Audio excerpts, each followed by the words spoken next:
Through the Gates of the Silver Key by Howard Phillips Lovecraft.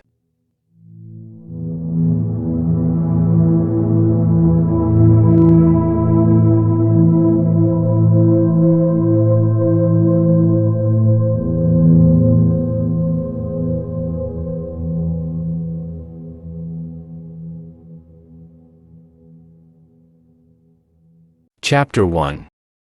In a vast room hung with strangely figured arras and carpeted with Bokhara rugs of impressive age and workmanship, 4 men were sitting around a document-strewn table. From the far corners, where odd tripods of wrought iron were now and then replenished by an incredibly aged black in somber livery, came the hypnotic fumes of a liburnum, while in a deep niche on one side there ticked a curious coffin-shaped clock whose dial bore baffling hieroglyphs and whose 4 hands did not move in consonance with any time system known on this planet. It was a singular and disturbing room, but well fitted to the business now at hand. For here, in the New Orleans home of this continent's greatest mystic, mathematician, and Orientalist, there was being settled at last the estate of a scarcely less great mystic, scholar, author, and dreamer who had vanished from the face of the earth 4 years before.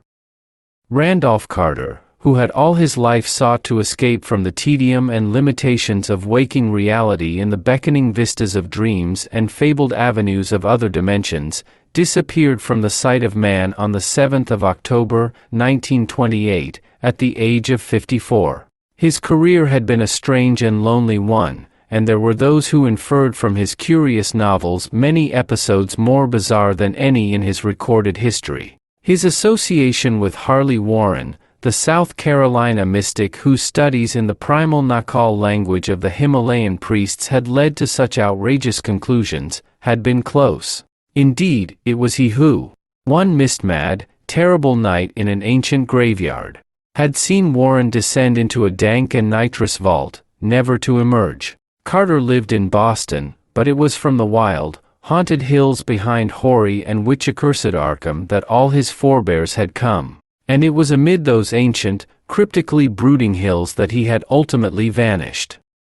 His old servant Parks, who died early in 1930, had spoken of the strangely aromatic and hideously carven box he had found in the attic, and of the undecipherable parchments and queerly figured silver key which that box had contained, matters of which Carter had also written to others. Carter, he said, had told him that this key had come down from his ancestors, and that it would help him to unlock the gate to his lost boyhood, and to strange dimensions and fantastic realms which he had hitherto visited only in vague, brief, and elusive dreams.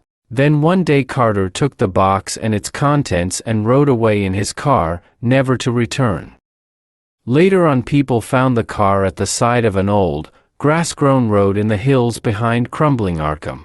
The hills where Carter's forebears had once dwelt, and where the ruined cellar of the great Carter homestead still gaped to the sky. It was in a grove of tall elms nearby that another of the Carters had mysteriously vanished in 1781, and not far away was the half-rotted cottage where Goody Fowler the witch had brewed her ominous potions still earlier. The region had been settled in 1692 by fugitives from the witchcraft trials in Salem, and even now it bore a name for vaguely ominous things scarcely to be envisaged.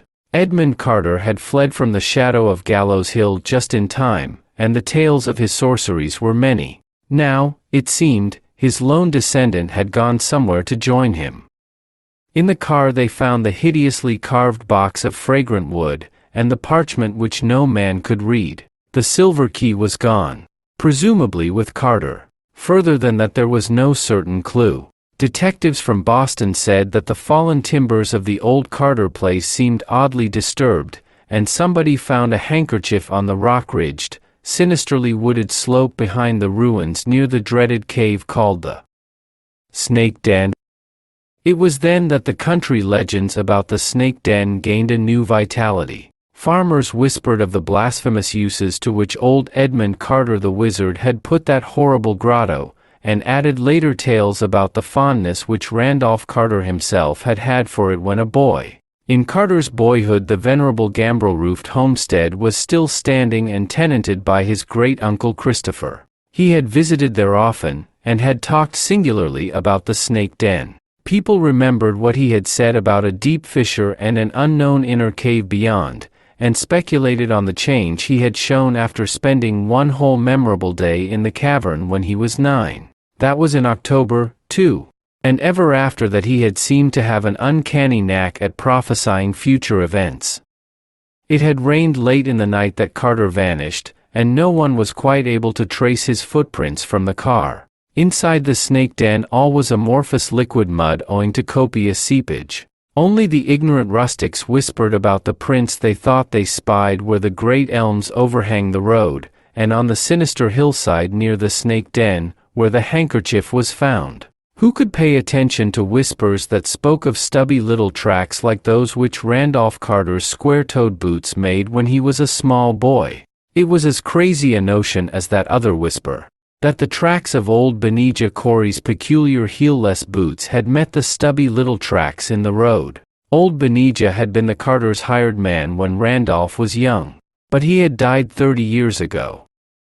It must have been these whispers, plus Carter's own statement to Parks and others that the queerly arabesque silver key would help him unlock the gate of his lost boyhood, which caused a number of mystical students to declare that the missing man had actually doubled back on the trail of time and returned through 45 years to that other October day in 1883 when he had stayed in the snake den as a small boy. When he came out that night, they argued, he had somehow made the whole trip to 1928 and back. For did he not thereafter know of things which were to happen later? And yet he had never spoken of anything to happen after 1928. One student, an elderly eccentric of Providence, Rhode Island, who had enjoyed a long and close correspondence with Carter, had a still more elaborate theory, and believed that Carter had not only returned to boyhood, but achieved a further liberation, roving at will through the prismatic vistas of boyhood dream. After a strange vision, this man published a tale of Carter's vanishing, in which he hinted that the lost one now reigned as king on the opal throne of Eilekvad, that fabulous town of turrets atop the hollow cliffs of glass overlooking the twilight sea wherein the bearded and finny Nori build their singular labyrinths. It was this old man, Ward Phillips, who pleaded most loudly against the apportionment of Carter's estate to his heirs, all distant cousins, on the ground that he was still alive in another time dimension and might well return some day. Against him was arrayed the legal talent of one of the cousins, Ernest B. Aspinwall of Chicago, a man 10 years Carter's senior, but keen as a youth in forensic battles. For 4 years the contest had raged, but now the time for apportionment had come, and this vast, strange room in New Orleans was to be the scene of the arrangements. It was the home of Carter's literary and financial executor, the distinguished Creole student of mysteries and Eastern antiquities, Etienne Laurent de Marigny. Carter had met de Marigny during the war, when they both served in the French Foreign Legion, and had at once cleaved to him because of their similar tastes and outlook. When, on a memorable joint furlough, the learned young Creole had taken the wistful Boston dreamer to Bayonne, in the south of France, and had shown him certain terrible secrets in the night and immemorial crypts that burrow beneath that brooding, aeon-weighted city, the friendship was forever sealed. Carter's will had named de Marigny as executor, and now that vivid scholar was reluctantly presiding over the settlement of the estate. It was sad work for him, for like the old Rhode Islander he did not believe that Carter was dead. But what weight have the dreams of mystics against the harsh wisdom of the world? Around the table in that strange room in the old French quarter sat the men who claimed an interest in the proceedings. There had been the usual legal advertisements of the conference in papers wherever Carter heirs were thought to live, yet only 4 now sat listening to the abnormal ticking of that coffin-shaped clock which told no earthly time, and to the bubbling of the courtyard fountain beyond half-curtained, fanlight windows. As the hours wore on, the faces of the 4 were half-shrouded in the curling fumes from the tripods, which, piled recklessly with fuel, seemed to need less and less attention from the silently gliding and increasingly nervous old black. There was Etienne de Marigny himself, slim, dark, handsome, mustached, and still young. Aspinwall, representing the heirs, was white-haired, apoplectic-faced, side-whiskered, and portly. Phillips, the Providence mystic, was lean, gray, long-nosed, clean-shaven, and stoop-shouldered. The fourth man was non-committal in age. Lean, and with a dark, bearded, singularly immobile face of very regular contour, bound with the turban of a high-caste Brahmin and having night-black, burning, almost irisless eyes which seemed to gaze out from a vast distance behind the features. He had announced himself as the Swami Chandraputra, an adept from Benares with important information to give, and both de Marigny and Phillips, who had corresponded with him, had been quick to recognize the genuineness of his mystical pretensions. His speech had an oddly forced, hollow, metallic quality, as if the use of English taxed his vocal apparatus, yet his language was as easy, correct, and idiomatic as any native Anglo-Saxon's. In general attire he was the normal European civilian, but his loose clothes sat peculiarly badly on him, while his bushy black beard, Eastern turban, and large white mittens gave him an air of exotic eccentricity. De Marigny, fingering the parchment found in Carter's car, was speaking. No, I have not been able to make anything of the parchment. Mr. Phillips here also gives it up. Colonel Churchward declares it is not Narcal, and it looks nothing at all like the hieroglyphs on that Easter Island wooden club. The carvings on that box, though, do strongly suggest Easter Island images. The nearest thing I can recall to these parchment characters. Notice how all the letters seem to hang down from horizontal word bars. Is the writing in a book poor Harley Warren once had. It came from India while Carter and I were visiting him in 1919, and he never would tell us anything about it. Said it would be better if we didn't know, and hinted that it might have come originally from some place other than the earth. He took it with him in December when he went down into the vault in that old graveyard, but neither he nor the book ever came to the surface again. Some time ago I sent our friend here, the Swami Chandraputra, a memory sketch of some of those letters, and also a photostatic copy of the Carter parchment. He believes he may be able to shed light on them after certain references and consultations. But the key, Carter sent me a photograph of that. Its curious arabesques were not letters, but seemed to have belonged to the same culture tradition as the hieroglyphs on the parchment. Carter always spoke of being on the point of solving the mystery, though he never gave details. Once he grew almost poetic about the whole business. That antique silver key, he said, would unlock the successive doors that bar our free march down the mighty corridors of space and time to the very border which no man has crossed since Shaddad, with his terrific genius, built and concealed in the sands of Arabia Petraea, the prodigious domes and uncounted minarets of thousand-pillared Iram. Half-starved dervishes, wrote Carter, and thirst-crazed nomads have returned to tell of that monumental portal, and of the hand that is sculptured above the keystone of the arch, but no man has passed and returned to say that his footprints on the garnet-strewn sands within bear witness to his visit. The key, he surmised, was that for which the cyclopean sculptured hand vainly grasps. Why Carter didn't take the parchment as well as the key, we cannot say. Perhaps he forgot it. Or perhaps he forbore to take it through recollection of one who had taken a book of like characters into a vault and never returned.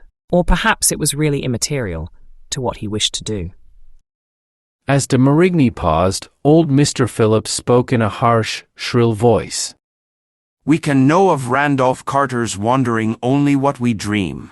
I have been to many strange places in dreams, and have heard many strange and significant things in Ulthar beyond the river sky. It does not appear that the parchment was needed, for certainly Carter re-entered the world of his boyhood dreams, and is now a king in Ilekvad. Mr. Aspinwall grew doubly apoplectic-looking as he sputtered. Can't somebody shut that old fool up? We've had enough of these moanings. The problem is to divide the property, and it's about time we got to it. For the first time Swami Chandraputra spoke in his queerly alien voice. Gentlemen, there is more to this matter than you think. Mr. Aspinwall does not do well to laugh at the evidence of dreams. Mr. Phillips has taken an incomplete view, perhaps because he has not dreamed enough. I, myself, have done much dreaming. We in India have always done that, just as all the Carters seem to have done it. You, Mr. Aspinwall, as a maternal cousin, are naturally not a Carter. My own dreams, and certain other sources of information, have told me a great deal which you still find obscure. For example, Randolph Carter forgot that parchment, which he couldn't then decipher. Yet it would have been well for him had he remembered to take it. You see, I have really learned pretty much what happened to Carter after he left his car with the silver key at sunset on that 7th of October, 4 years ago. Aspinwall audibly sneered, but the others sat up with heightened interest. The smoke from the tripods increased, and the crazy ticking of that coffin-shaped clock seemed to fall into bizarre patterns like the dots and dashes of some alien and insoluble telegraph message from outer space. The Hindu leaned back, half-closed his eyes, and continued in that oddly labored yet idiomatic voice, while before his audience there began to float a picture of what had happened to Randolph Carter.